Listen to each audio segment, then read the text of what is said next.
Well, at the risk of being called misogynistic, God, don't ever put these girls in a War Games or a cage match or a garbage indie match or whatever it is they had ever again. That killed the whole thing for me right off the top. And before everybody says, oh, Cornette just hates the girls. No, I don't hate. If this had been a men's match, I would have hated it equally because it was garbage. It was like suddenly Ian Rotten has been hired as a producer of the WWE. And for those younger viewers, that is not a compliment. What the fuck? And didn't we just say on the experience they're going to get one of these girls hurt? And did they just not report this morning, apparently, that now Candice LeRae was having her arm x-rayed, may have broken her arm? And just because I don't hate her as a person, I don't want her to have a broken arm. I don't enjoy her or her husband's contribution to professional wrestling. But they're going to kill one of these girls, and for no reason. It just makes the whole show look bad. It makes the business look bad. It destroys and devalues everything the guys are doing to do this horse shit with the girls. If you find somebody like a Rhea Ripley or a Charlotte Flair or a Ronda Rousey or from previous generations, let's go back to Beth Phoenix and Victoria or Medusa. Gail Kim, I always thought, wasn't the biggest girl, but she had the underdog Ricky Morton type of selling. But when you find girls that can do the physical part, hand-to-hand athletic competition, and have the mental psychology of wrestling down, then it's women's wrestling it's great. It's just great. It's just swell. As a matter of fact, if that's all they would do instead of trying to present an equal number of girls' matches as guys' matches and have the girls do everything that the guys do, then women's wrestling in general would be looked on a lot higher and would be more popular than whatever the fuck it is that they were doing in this match. Because this is the same thing as AEW. It's going to appeal to the same people that kind of shit appeals to. And everybody else is going to look and go, what the fuck is going on here? When you take it from these are highly trained female athletes having a competition to they're doing the average indie garbage death match bullshit that every other one of these freaks and lunatics does. Cage matches and chairs and tables and ladders and all that bullshit, male or female, it's horrible. But when the girls are doing it, it turns the whole show into complete phony bullshit. I can believe that Drew McIntyre might get hit with a chair and get up and kick somebody's ass for it, but not a 120-pound girl. So when the 120-pound girl does get up and kick somebody's ass for it, then that's what everybody says. Oh, the chairs are fake. They cut the tables in half first, all that stuff. You know the chairs are real. You know they're breaking the tables. The ladders don't work, obviously. Just apparently broke Candice LeRae's arm. So, God damn it. And besides the fact, if this had been a men's match and they did this before the men's match in the War Games main event, I would have been pissed if I'd have been in the main event. They didn't leave anybody anything else to do. This whole psychology of it turns it into a complete show when girls are going out and doing this shit, and it just highlights the phoniness of everything, which does not need any help, because we will talk about several instances when the men highlighted the phoniness of all of this. Can I jump in with something? Please do. Before we talk specifically about this match, without even talking about anything you just said about it being the girls in the match and the girls wielding these objects, the issue I have is this is War Games. I used to love War Games. Yeah. Man, I wasn't a fan yet. I didn't get to see the original run of War Games. First time I heard of War Games was 89. The first time I got to see War Games was 91. 92 War Games, one of my favorite matches. When I was 12 years old, I loved that match. There were some bad War Games after that, but I remember the really good ones. and I sought out the original ones, the two from 87, to see how it's supposed to be done. Love War Games. I'm not a big fan of the idea of taking the roof off the War Games, or... I was about to say, when did they take the roof off? It's no longer submission or surrender. There's pinfalls. But you know what? Look, things change with times, I guess. And when did the two teams get stuck in the shark cage at ringside? Well, that's another new thing, but the issue... Think about this, and I don't lose your point, but think about this. They're putting the teams in the shark cages in order to keep them from getting out and interfering before their time. But if they'd have left the roof on the War Games cage, the whole idea of the War Games cage is nobody can get in or get out anyway. So they put a hat on a hat. Go ahead. And I think of all those great War Games moments I remember, just guys all bloody having their face rammed into the cage back and forth. This War Games had more object. I mean, literally, people before they were jumping into the War Games were immediately going under the ring to pull all sorts of stuff out. Tables and chairs and toolboxes. A pack of canes that were just wrapped with rubber bands ready to go. That's what some might say, what Jim Cornette might say, is a hat on a hat. Why do you need all these things in a War Games? It's a War Games match. I've never seen more foreign objects in a single match ever. And it's War Games. I don't know what to say. So I'll say nothing. No. No, seriously. Let's go just real briefly, the evolution of this thing. It's Raquel Gonzalez, Dakota Kai, Toni Storm, and Mrs. Sameface against Rhea Ripley, Ember Moon, Io Shirai, and Tank Girl, who now has a bigger tank. And Dakota Kai and Ember Moon start. And I've noticed those rings are so big and the girls are so small, right? And then here Shotzi comes in next and brings in a crowbar and a toolbox, but just throws them down and starts doing spots with Dakota Kai. And then here comes Raquel Gonzalez. And it was girls doing girls match stuff, first of all, in two rings surrounded by a cage. They're just doing dangerous stunts, even before the weapons started. But when Rhea Ripley came in, I actually started paying attention because really, honestly, I didn't care about these girls. And I think the whole idea of a women's War Games match or two War Games match on the same show is stupid. But when Rhea Ripley comes in, I started watching, and business picked up because she comes in and because she's a star, and she's fucking tall, and she's got the big legs, and she had some fucking fire. Right? And I'm into it. I started to sound like Pat Patterson. Then she had some fucking fire.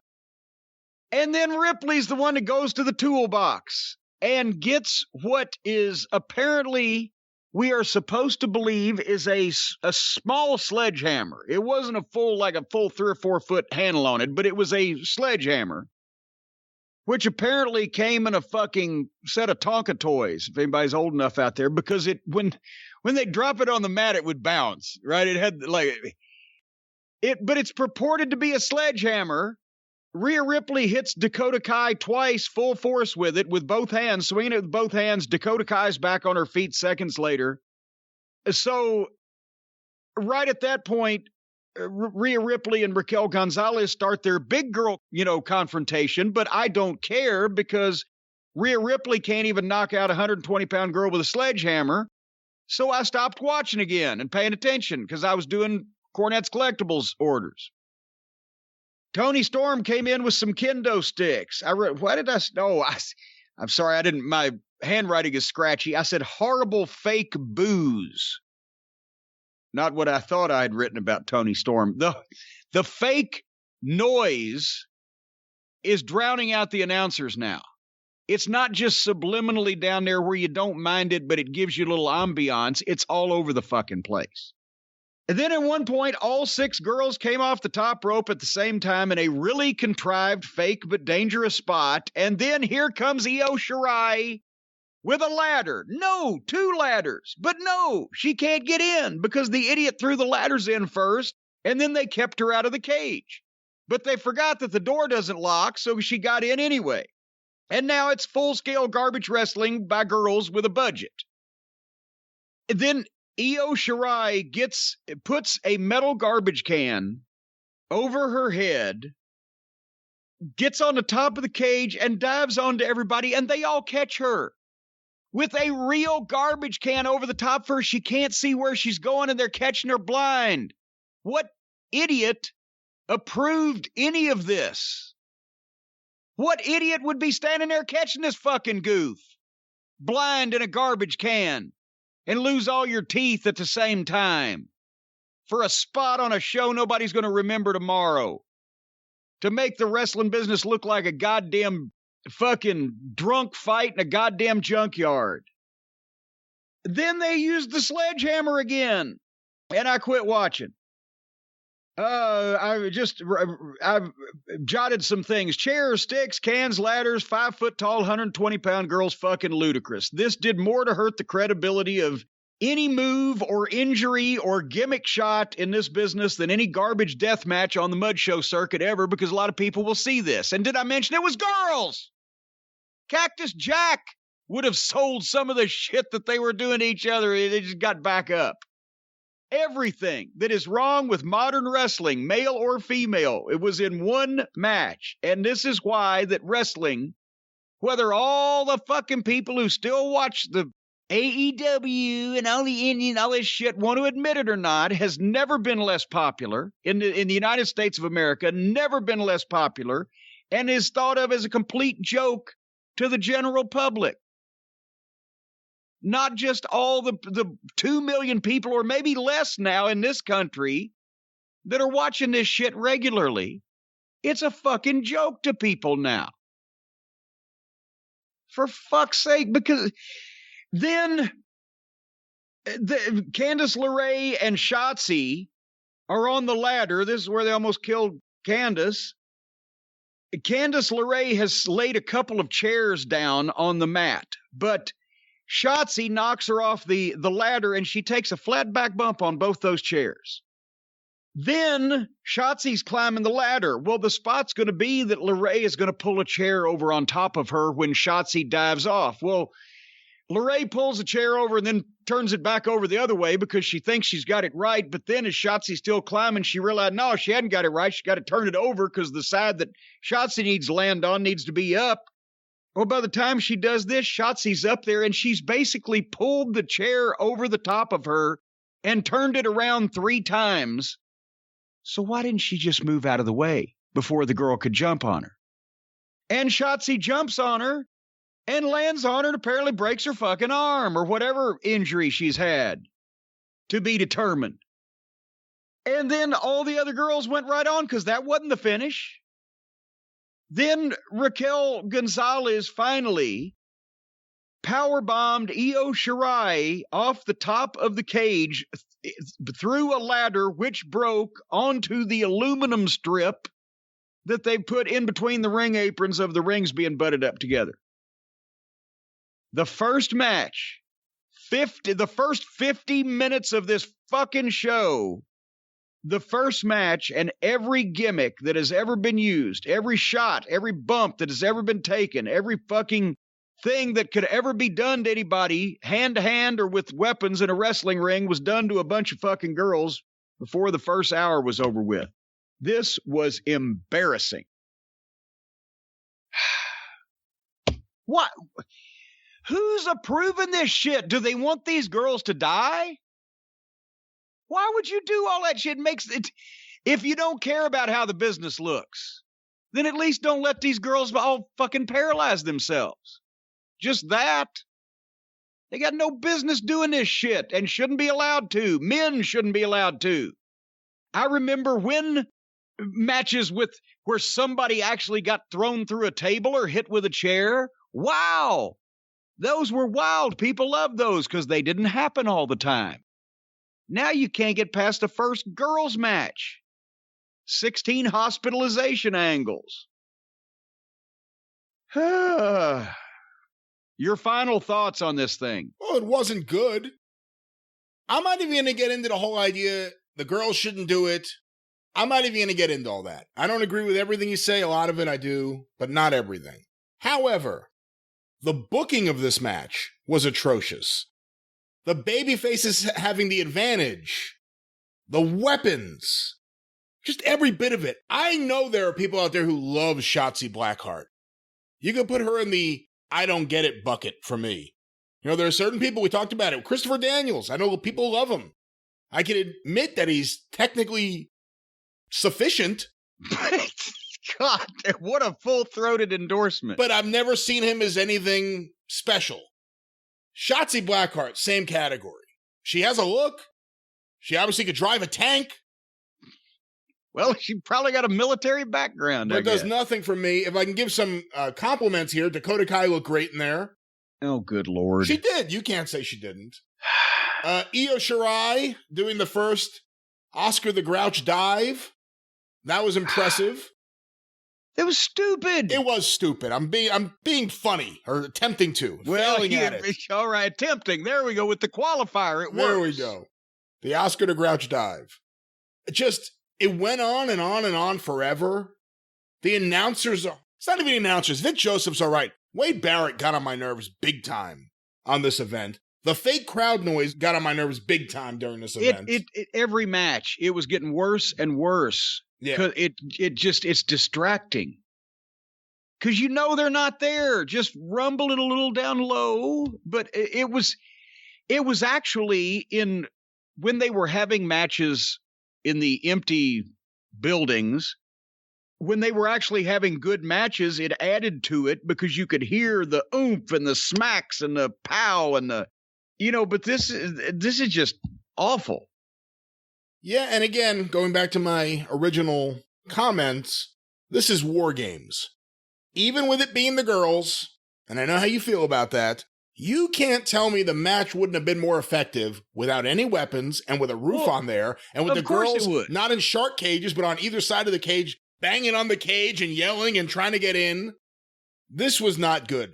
The match wasn't good, and the concept for how NXT does WarGames wasn't good, and all the weapons wasn't good. This started me off on a real sour note for this event. Well, I'll tell you one thing, whether it be Candice LeRae or anybody else that was in this exhibition, I know what they're going to need tomorrow or today, since it was yesterday. They're going to need the Omax. Whether it's the Omax CryoFreeze roll-on that everybody goes absolutely berjork about, or the newest CryoFreeze CBD Advanced Joint Defense 1-a-day supplement. I think they ought to be taking 2 of these a day, and I think they ought to do it for the rest of their lives if they're going to keep letting them have matches like this. Because, folks, the Advanced Joint Defense 1-a-day supplement has a clinically proven ingredient called NEM that, along with hemp-derived CBD, relieves joint discomfort and soreness in 7 days or less. It's a breakthrough formula. You just pop one of these bad boys once a day, and you will begin noticing, in 7 days or less, relief from joint pain and stiffness. It improves your physical training, flexibility. I used to be able to bend over, and then for a while I couldn't, but now I can again. It helps recovery when you've worked out too far or you've done something and you just feel it in your bones. Well, it'll help that too, folks. And for a limited time only, there's a limited time offer of 20% off the introductory pricing on Omax CryoFreeze supplements. It's the Advanced Joint Defense or any product site-wide through the end of the month. If you go to omaxhealth.com, that's OMAX health.com, and enter the code DRIVE, DRIVE, you get 20% off everything site-wide. omaxhealth.com, enter the code DRIVE, 20% off everything they got. As a matter of fact, why don't we all pitch in and get Candice LeRae a lifetime subscription to all their products? Because if she keeps working with the rest of these klutzes, with all these tables and chairs and ladders and kendo sticks and garbage cans, they're going to need this stuff.